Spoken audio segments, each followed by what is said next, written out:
the chief of urologic oncology at the University of Washington, also has a very active interest in active surveillance and prostate cancer prevention here at Fred Hutch, and he'll be talking about kind of this new entity, if you will, called oligometastatic disease that's directly, I think, in relationship to the exciting imaging technologies that you've just seen. Dan? Thanks.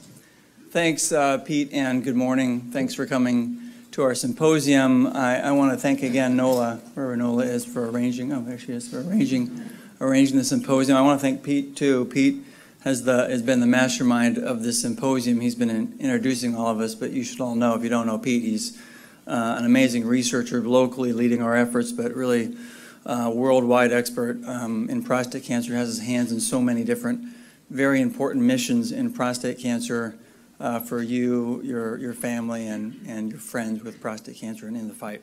So I want to thank Pete. I'd say I'm really proud to be director of the IPCR, and I think I can speak for all of our investigators that this is the highlight of our year. This gives us an opportunity to tell you a little about what we're doing, and I think this session will be about the future, as you've seen. It's really exciting for us to tell you what we're involved in. It's on the edge. The first session this morning was really a little bit more on the early aspects. This is really what's coming, I think. I was asked to talk a little bit about this entity of oligometastatic prostate cancer, and what is that, and what are we doing, again, on the edge or in the future. What's the definition of oligometastatic? Oligometastatic merely means a low number or a low burden of disease that's already spread. So oligometastatic as opposed to polymetastatic, or many different sites or high volume. We consider oligometastatic early prostate cancer that has spread. It's spread to the bones of the lymph nodes, but it's at low volume. And what should we do in that situation? So first, what do we know? From Dr. Etzione's talk this morning, we do know that in general, more men are being diagnosed at the time they walk in my office, they have it spread. Now, most men, of all my prostate cancer diagnoses that I see every week, most of them have prostate cancer we think is just contained within the prostate. But there's a small group of men that unfortunately come in with a very high PSA and it's spread. And that's what we're talking about in the next 10, 15 minutes, is about those that it's already spread. That number's gone up a little bit over the years. And I think it's because there have been some groups around the country that said don't screen with PSA. And then we start seeing a few more men, as we heard, coming in with disease that's already been spread.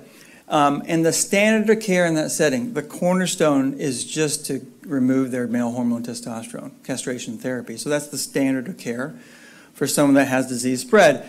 Now, we know that those men, again, of the men that unfortunately pass away from prostate cancer, about half of them start out with it already spread. And the other half have been treated, they think they've been cured, and then it recurs and it unfortunately takes their life. So this is a significant proportion of men that walk in, as I said, right away, and they say it's a little bit spread, and we worry about what to do about that. This is what we know. What are the guidelines in this setting? In other words, what's the standard of care? These are something called the NCCN guidelines. It's the US and North America guidelines, and this is the European guidelines. And this is for men that it's already spread, they've never had hormonal therapy, they've never had treatment, and here are the standards of care. And you can see it all has the same thing, which is basically some form of hormonal therapy. Take away the male testosterone. Orchiectomy, these are drugs to take away the testosterone, maybe with chemotherapy, maybe with something called abiraterone. There's no surgery here, there's no radiation. In fact, the European guidelines go a step further, and they say for the patient that's spread, which is these men, radical prostatectomy, not a standard option. Radiotherapy, not an option. Okay, they're pretty clear about it. What are we doing from our end, though? What do we think we know? Well, we do think that treating the prostate after the cancer's already spread, let's say, is not likely curative. We think that we know that. We also know that, we think we know that systemic therapies like hormonal therapy prolong survival, and I think that is true, like chemotherapy or hormonal therapy. And we also know that the overall burden of spread predicts the response. So that's why I'm talking about men that have little spread, 1 or 2 sites in their bone, a few lymph nodes, not multiple areas like maybe we saw in the previous talk, And this is by traditional imaging, bone scan and CT scan. So here's our hypothesis. We stopped and we said, what can we do? What should we do in this setting? Our idea is maybe controlling that primary tumor, maybe controlling the prostate will improve outcomes even if it's already spread. So do we think that even after it's spread, taking out the prostate or giving radiation therapy to the prostate really is going to help? And where's the data to support that, and where are we going to go with that? And I'll show you on just the next few slides, and then we'll wrap up. Our hypothesis is that local therapy, taking the prostate out, giving radiation, will prevent morbidity later. Local therapy will change the tumor biology, will change the way the tumor works in the body. And what are some of the mechanisms? Well, obviously we think just taking away more tumor, or tumor debulking, the less tumor one has, the less it's going to bother. It also might reduce this self-seeding. So if you consider the factory of the prostate and it's shedding and showering cells off, we get rid of the factory. We hope that we can affect the later disease. We also can reduce that effect on metastasis, and then there might be something with immunotherapy, which I won't get into in this talk. What are the data that support that? There are a lot of studies. We won't run through them. These are all through various years, and these are all in lymph node positive prostate cancer. So these are men we know it spread to the lymph nodes already at the setting, at the outset. And you look at 10-year overall survivals if just giving hormonal therapy alone, and these are the numbers. But if in certain men they had hormonal therapy with either prostatectomy or radiation, then you see that really the overall range of survivals have increased quite a bit. Now these aren't trials that we flip a coin and we say heads you get hormonal therapy, tails you get hormonal therapy with surgery. These are just all comers that we looked and see how they did. This is another study that was published by one of our previous trainees that I trained, Steve Kolb, where he looked at, now this is over 8,000 men. Now for some reason, about 350 or so had actually surgery or radiation therapy, even in the evidence of spread of disease. And we think they were probably healthier. We don't know why they did this in a large database, but they clearly did better. This is survival over time, and no doubt if they had some form of surgery or radiation, they did better than just having hormonal therapy alone. So that was one bit of evidence. The Europeans did the exact same study. Again, it had men, these are men that have had prostatectomy, and this is now well over 1,500 patients, and it was only 74 out of 1,500, so very few men actually had the surgery even after the prostate cancer has spread to their bones. But they clearly did better, no doubt about it. And then the last one was another study where they looked at, and again, another huge group of men, and this is like 6,000 men. But for some reason, out of those 6,000 men, about 60 of them had prostatectomy in addition to hormonal therapy, and they did the best. So that was why we started thinking about doing more in this manner. The other reason is this, which is, again, this is not a very big study, but we looked at men that the prostate cancer already spread, and one group actually had prostatectomy in addition to standard therapy, others had radiation, and some had none. And when you look at late local complications, that's things like blockage of urine, bleeding, pelvic pain, and otherwise, if they had actually had surgery or radiation, they had less complications later in their course of disease. This just is, CRPC means cancer that's resistant to hormonal therapy. Do we think it's safe? Can we do it safely? And there have been a few groups that did it. You can see very tiny numbers of patients, 20. But this group had 100 men, the middle one had 100 men that actually underwent the prostatectomy procedure even after the prostate cancer is spread. And these are complication rates and continence rates. So 80% of the men don't leak, 90% don't leak. That's pretty good rates.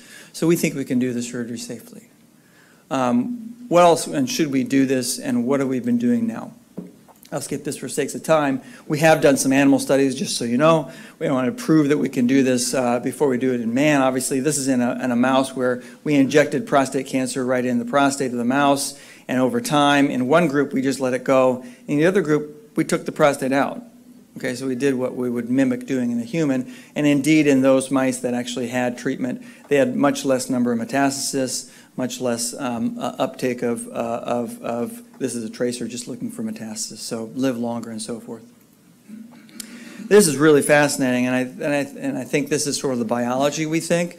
If this is the prostate, this is the primary prostate, let's say, This is somewhat theoretical, but this has been proven in some molecular studies, where the prostate might shed off all these cells. And I just think of this as showering cells up to the bones or otherwise in the circulation, and it's landing in different sites like the bone where it grows. And that cell might get back in the bloodstream, go back to the prostate, and self-seed the prostate.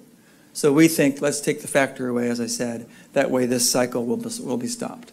This might happen. We think it might happen. This is another very complex study that was published recently, and it's really, again, a very fascinating study where it was shown, they think, and this has been done with molecular studies, to show that if this is the prostate, again, showering off all these metastases, these metastases beget other metastases, first of all. Again, might self-seed the prostate and shower more cells off that are more virulent, more aggressive. That's another reason maybe to do this. So what have we been doing, and where are we going with the next clinical trials? These are really true clinical trials. Flip a coin, get assigned a group.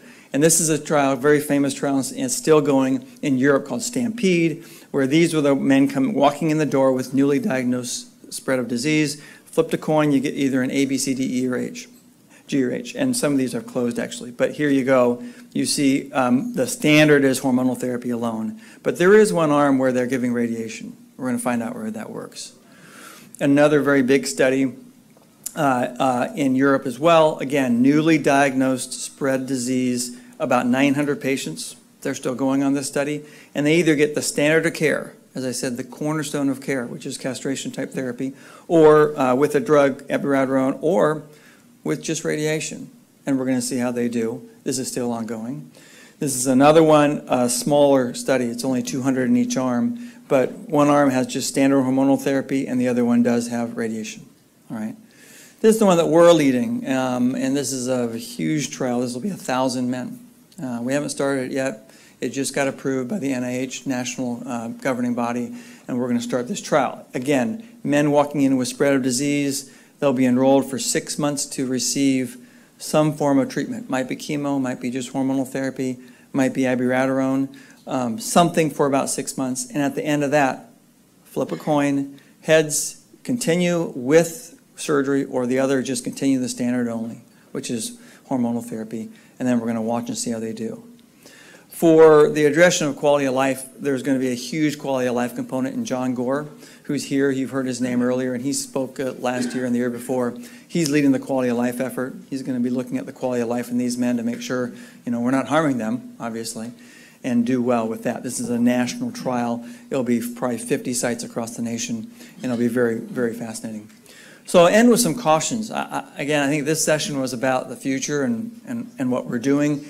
It's likely not beneficial to all patients. It likely isn't. There can be some risks to it. What we really want to understand is who to do it on.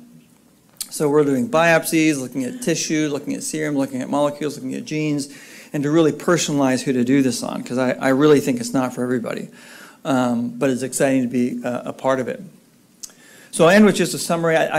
My feeling is that definitively treating the prostate, either surgery or radiation. I mean, I'm a surgeon, but I certainly think that radiation is a very viable other method to eradicate the disease in the prostate.